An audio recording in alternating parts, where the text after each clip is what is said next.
सभी को राधे राधे। आज हुई अष्टमी की सभी को हार्दिक शुभकामनाएं। तो भाई सुबह उठकर सबसे पहले हमने अपने पूरे घर में झाड़ू लगाई और सारे घर की साफ सफाई करेंगे। उसके बाद हम व्रत और पूजा करेंगे। तो यहाँ पर मैंने झाड़ू लगाकर राख उठाई और उसके बाद मैंने सवेरे सवेरे चूल्हे को लीप दिया। चूल्हे का भी मुंह धो दिया क्योंकि वो बहुत ही ज़्यादा गंदा हो रहा था। रात को खाना बनाया था ना, तो साफ़ सफाई करने के बाद ही हम सुबह का भी खाना बनाएंगे। तो यहाँ पर मैंने चूल्हे को लिप दिया है बहुत अच्छे। जब चूल्हा लिप जाता है तो कितना सुंदर दिखाई देता है, कितना अच्छा लगता है। तो मैंने सारे ही घर की सफाई कर दी है। आप देख सकते हैं कि आज मैंने सारे घर को अंदर से लेकर बाहर तक पूरे घर की धुलाई कर डाली और साथ में पोछा भी साथ साथ लगा दिया है और पेड़ों को भी निला दिया है। सब पेड़ हरे भरे हो गए हैं मेरे। देखो कितने सुंदर दिख रहे हैं। आज मेरा घर बहुत ही साफ सुथरा हो गया। पूरे घर को धोने में 1 से 1.5 घंटा लग गया और कपड़े लत्ते भी सब धो दिए हैं। सारे घर में पोछा लगाने के बाद और बाहर जो मेन गेट है, आप देख सकते हैं कि मैंने पूरे घर आज धो डाला, अंदर से लेके बाहर तक सारे ही घर की सफाई की है। और अब हम चलते हैं नहाने के लिए। नहा करके पूजा करेंगे और होई माता की पूजा करेंगे और तुलसी मैया कार्तिक की भी पूजा करेंगे। तो यहाँ मम्मी नियार लेकर के आ गई हैं और तब तक मैंने नहा करके तुलसी मैया की पूजा करने की थाली तैयार कर ली है। और सबसे पहले मैंने सूर्य भगवान को जल दिया और सूर्य भगवान को जल देने के बाद आ गई हूँ अपनी तुलसी मैया के पास में, जहाँ की जैसे हम रोज़ पूजा करते हैं कार्तिक के महीने में तुलसी मैया की, उसी तरह से हम यहाँ पर पूजा करने के लिए आ गए हैं। और यहाँ पर सबसे पहले मैंने तुलसी माता को जल चढ़ाया। सबसे पहले दीपक जलाया और तुलसी माता को जल चढ़ाया और उसके बाद हल्दी का तिलक लगाया। और उस तिलक लगाने के बाद ओम नमो भगवते वासुदेवाय, ओम नमो भगवते वासुदेवाय, इसी तरह का जप करते हुए हमने माता रानी को भोग लगाया, जिसमें कि आज मिश्री है और किशमिश का भोग लगाया। और साथ में हमने मीठे में हमने दीपक में भी मिश्री डाल दी है। कहते हैं अग्निदेव को भी भोग लगाना बहुत ही जरूरी होता है। इसी तरह से हमने दीपक में भी प्रसाद चढ़ा दिया है और तुलसी मैया की आरती की। इसी तरह से हमने पूजा की और हम तो बस यही कामना करते हैं कि हमारे घर की तुलसी मैया एकदम हरी भरी रहे और घर परिवार में सब ठीक ठाक रहे। तो बस हम तो यही चाहते हैं। और भैया जो भी हमसे गलती होती हो माता रानी की पूजा में, उसके लिए हम गैल क्षमा भी माफ़ी मांग लेते हैं। क्योंकि देखो भाई, पूरी पूजा तो हमें इतनी आती नहीं है, लेकिन जितना हो सकता है अपनी श्रद्धा के अनुसार उतनी पूजा तो हम करते ही हैं। तो इसलिए हम क्षमा याचना भी मांग लेते हैं माता रानी से। यहाँ पर तुलसी मैया की पूजा हो गई है पूरी।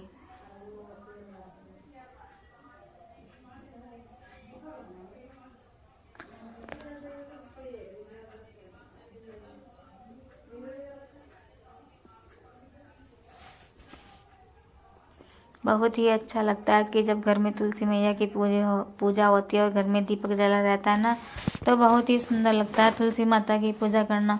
जब तक पूजा नहीं होती ना, तो चाय पानी पीने में भी मन नहीं लगता। तो इसी तरह से हमने तुलसी मैया की आरती की है।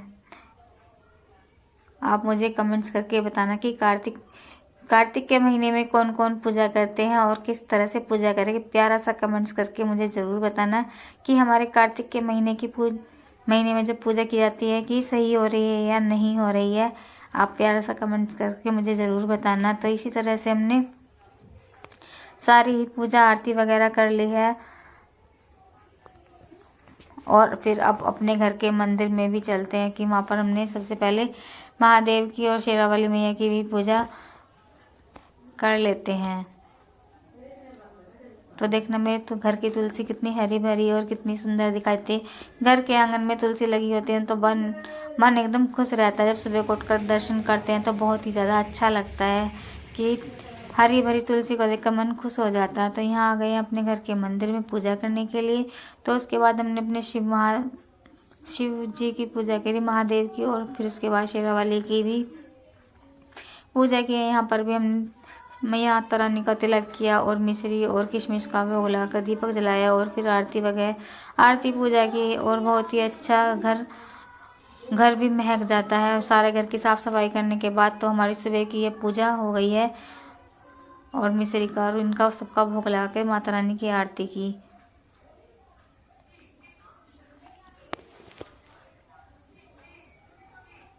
और दीपक में भी हमने मिश्री का भोग लगा दिया है अग्निदेव को। और इसी तरह से हमने माता रानी की भी बहुत ही अच्छे से आरती कर ली है, पूजा वगैरह।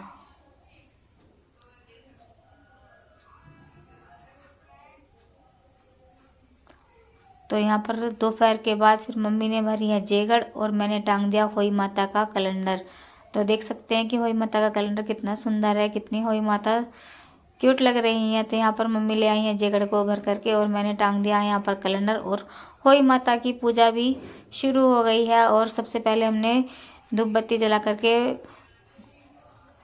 पूजा की और उसके बाद कथा सुनी। कथा को सुनने के बाद आरती करी। आपके यहाँ पर कैसे होती है होई माता की पूजा? हमारे यहाँ तो इसी तरह से होती है कि जेकड़ को भर दिया और नाच डाल दिया और पूजा करी, धूप बत्ती जलाकर कहानी सुनी। और कहानी सुनने के बाद सूर्य भगवान को जल दिया। और जल देने के बाद फिर थोड़ी सी काली चाय पी लेते हैं, क्योंकि ये तो कहते हैं कि दूध और पूते की बात होती है, तो इसीलिए काली चाय ही पी जाती है। और यहाँ पर मैंने खाना बनाने की तैयारी शुरू कर दी है। तो आज बनाएंगे मालपुए माता रानी की भोग के लिए। तो यहाँ मैंने चीनी को एक कटोरी में लेकर उसमें पानी डाल दिया है और चीनी को रख दिया है भिगोने के लिए, क्योंकि हमारे घर में गुड़ के पूड़े इतने ज़्यादा पसंद नहीं करते ना। तो यहाँ पर मैंने चीनी को एक कटोरी में भिगो करके रख दिया। थोड़ी सी देर ये फूल जाएगी, तब तक हम आटा छान करके ले आते हैं। तो यहाँ पर मेरा खाना बनाने की तैयारी शुरू हो गई है, क्योंकि होली अष्टमी का जो व्रत होता है ना, वो जल्दी ही पुज जाता है। कहते हैं कि गिद्दड़ बोलने से पहले ही पुज जाता है, दिन छिपे छिपे। तो यहाँ पे मैं आटा ले आई हूँ छान करके। और यहाँ पर मैंने पूड़ों का पेस्ट बनाने के लिए तैयारी शुरू कर दी है। तो एक भगोने में मैंने डाल लिया है आटे को और उसके साथ ही मैंने चीनी भिगोई थी उसी पानी को इसमें डाल करके हम बहुत ही अच्छे से मालपुए बनाने का पेस्ट तैयार कर लेते हैं। तो सारी चीनी को और पानी को इसमें डाल लिया है और उसके बाद हम इसका बहुत ही अच्छे से पेस्ट बना करके तैयार कर लेते हैं। तो चम्मच से तो ये घुलेगा नहीं, जितना अच्छा हाथ से घोलोगे ना उतना अच्छा ही बन जाएगा। और जब तक घोलना है, जब तक इसमें कोई भी गुड़ी वगैरह नहीं रहनी चाहिए। बहुत ही अच्छे से इसे फेंट लेते हैं और थोड़ी देर के लिए रख देते हैं, जिससे कि आटा फूल जाता है ना, तो काफ़ी अच्छे पूड़े बन करके तैयार हो जाते हैं। आप देखना कि यहाँ पर कितने बढ़िया एकदम मुलायम पूड़े आएंगे। इसी तरह से 5 मिनट तक तो इसे फेंटना ही है आटे को, जिससे कि चीनी आटा मिक्स हो जाए और इसमें एक भी गुड़ी नहीं रहनी चाहिए।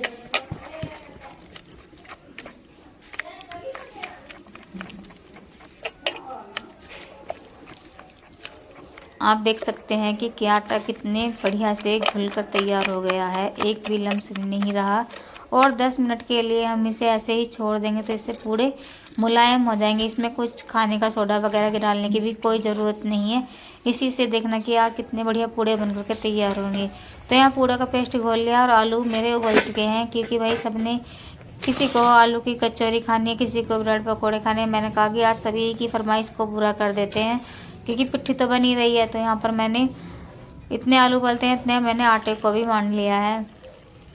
आटे को जितना टाइट मांडोगे उतनी सी अच्छी पूरियाँ बन करके आएंगे। तो यहाँ मैंने बहुत ही टाइट करके आटे को मान लिया है, क्योंकि ये गिद्दड़ बोलने से पहले ही पूजने का। तो मैंने भी अपने खाने की तैयारी शुरू कर दी है और दिन छिपे से पहले ही इसे पूज लेते हैं। चाहे खाना तो रात को भी बन जाएगा, लेकिन पूजने का जो है वो दिन छिपे से पहले ही पूज जाता है ना। तो इसीलिए मैंने तैयारी कर दी है यहाँ पर और बहुत ही टाइट आटे को मांड लिया है। टाइट आटे से ना पूरियाँ भी बहुत ही ज़्यादा फूली फूली आती हैं और कचौरियाँ भी सही बन करके आती हैं। और चाहे तो आप इसमें थोड़ा सा रिफाइंड मिलाएं तो ज़्यादा अच्छा है, लेकिन मैंने इसमें अभी नहीं मिलाया। जब बनाऊंगी ना तभी इसमें थोड़ा सा हल्का सा रिफाइंड डाल लेते हैं और नमक डाल लेते हैं, तो इससे काफ़ी अच्छा टेस्ट आ जाता है। तो यहाँ देखो बहुत ही टाइट करके मैंने आटे को मांड लिया है और इसे भी फूलने के लिए रख देते हैं। जब बनाएंगे ना इतने फूल करके बढ़िया सा तैयार हो जाता है। तो यहाँ पर मैंने उबले हुए आलू को छील लिया है और सभी की पिट्ठी बना लेते हैं। आलू बहुत ही ज़्यादा गर्म हो रहे हैं ना। तो यहाँ पर मैंने कढ़ाई में घी छोड़ दिया, क्योंकि माता रानी के जो पूड़े बनेंगे ना वो देसी घी में बनाए जाते हैं पूजने के लिए। तो यहाँ पर मैंने कढ़ाई रख दी है और एक चम्मच लेकर के पूड़े बनाने की तैयारी शुरू कर दी है। और आप देख सकते हैं कि मैंने यहाँ पर देसी घी में पूड़े बनाए हैं माता रानी के लिए।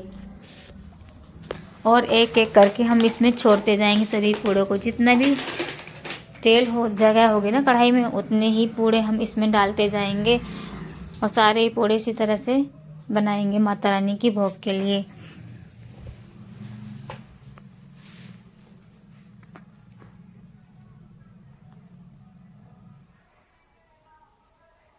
आप चम्मच से भी बना सकते हैं और आप चाहें तो हाथ से भी डाल सकते हैं इस पेस्ट को, लेकिन मैंने यहाँ पर चम्मच से ही बनाए हैं क्योंकि चूल्हा जलाना भी पड़ता है ना बीच बीच में, तो इसलिए मैंने चम्मच से ही सारे पूड़े बनाने की तैयारी कर दी है। इसमें डाल दी, जितनी भी तेल में जगह होगी ना कढ़ाई में, उतने ही पूड़े डालते जाएंगे और थोड़ी ही देर में इनको सबको अल्टा पलटी भी कर देंगे।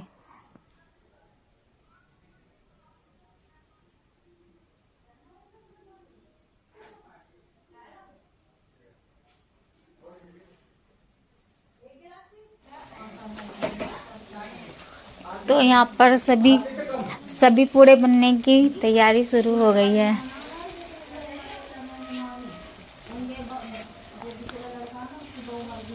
तो यहाँ पर मैंने जितने भी कढ़ाई में जगह थी ना, सारे ही पूड़े इसमें डाल दिए हैं और फिर कर दी है इनकी अल्टा पलटी। और देखना कितने अच्छे पूड़े बनकर आए हैं। सॉफ्ट में मैंने कुछ भी नहीं डाला सिवाय चीनी के। तो एक प्यारा सा कमेंट्स करके मुझे ज़रूर बताना कि पूड़े कैसे बने हैं मेरे यहाँ। तो यहाँ पर मैंने पूड़ों को एक थाली में निकाल लिया है और सबसे पहले हम पूजने की ही तैयारी करेंगे, क्योंकि कहते हैं कि गिद्दड़ बोलने से पहले ही यहाँ पर पूज जाता है। तो यहाँ पर मैंने सबसे पहले पूड़े ही बनाए हैं और बाकी का खाना हम बाद में बनाएंगे। सबसे पहले पूजने की तैयारी कर लेते हैं, क्योंकि अभी खाने वाले भी घर में कोई भी नहीं है ना, सब लेट सेट ही आते हैं। तो यहाँ पर देखो पूड़े कितने सॉफ्ट और बढ़िया बनकर आए हैं। देख सकते हैं कितने मुलायम पूड़े हैं, एक भी इसमें टाइट पूड़ा नहीं है। सभी पूड़े एकदम मुलायम बनकर के तैयार हो गए हैं। तो यहाँ देखना मेरे सारे ही मालपुए बनकर तैयार हो गए हैं और पूजने की तैयारी में लग जाते हैं। बड़े खाएं, बच्चे खाएं, बूढ़े खाएं, कोई भी खाए, एकदम सॉफ्ट बन करके तैयार हुए हैं पूड़े। देख सकते हैं कि कितने मुलायम मुलायम पूड़े बन करके तैयार हुए हैं। तो यहाँ सारे ही पूड़े बन गए हैं और अब चलते हैं पूजने की तैयारी कर लेते हैं। तो आ गए हैं हम यहाँ पर माता रानी के मंदिर में पूड़ों को लेकर के।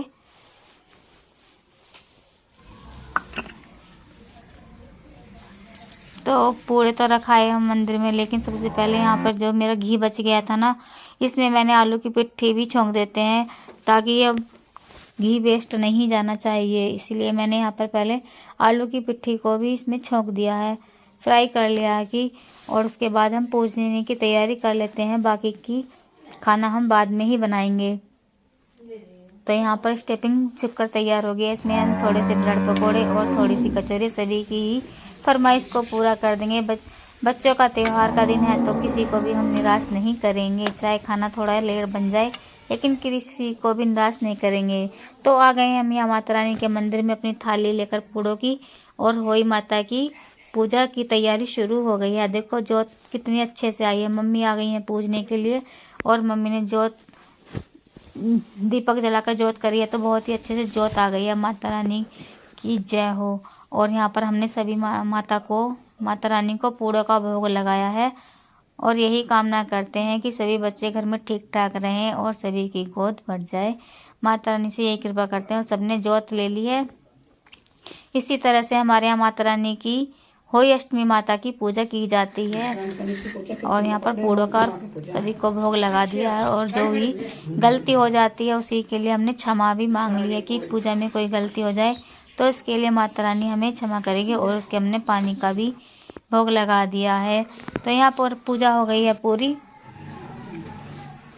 और 51 रुपये हमें भी मिल गए हैं भाई। मम्मी ने दिए हैं 51 रुपये। और देखो जोत कितने अच्छे से आई है। इसी तरह से खुशहाल जीवन में माता रानी अगले साल भी फिर इसी तरह से आए और इससे भी अच्छे से आए। इसी तरह से कामना करते हैं और क्षमा मांग लिया। और यहाँ पर पूजा हुई पूरी। तो अब अपना व्रत खोल लेते हैं। सबसे पहले हम अपनी गाय को देखाए हैं, और यहाँ पर देखना मैं बैठ गई हूँ पूड़े लेकर के। सबसे पहले हम अपना व्रत खोलेंगे और उसके बाद ही हम काम करेंगे। सब्जी रोटी बनाएंगे, पूरी वगैरह जो भी बनानी है वो हम बाद में बनाएंगे। तो यहाँ पर इसी तरह से मैंने अपने व्रत को खोल लिया है। और जो ये मालपुए है ना, बहुत ही अच्छे बने हैं, काफ़ी ज़्यादा। तो भाई आप लोग भी आ जाइए खाने के लिए। तो यहाँ पर हमारे यहाँ पर तो पूज गया है, आपके यहाँ पर पूजा है या नहीं? तो यहाँ पर देखो पूड़े से मैंने अपना व्रत खोल लिया है। बहुत ही मस्त और एकदम बढ़िया पूड़े बन करके तैयार हुए हैं।